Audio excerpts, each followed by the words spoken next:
To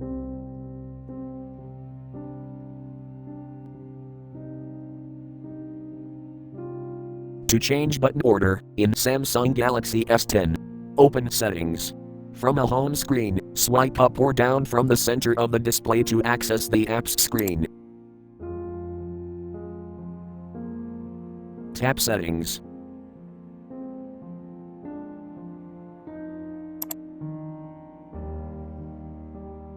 Tap Display.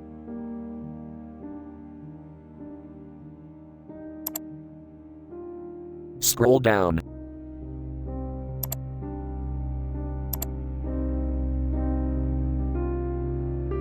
Tap Navigation bar.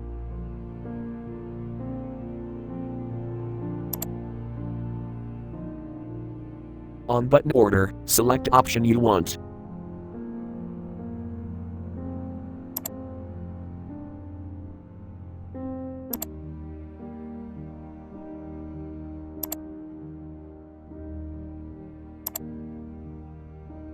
Thank you for watching. Have a nice day.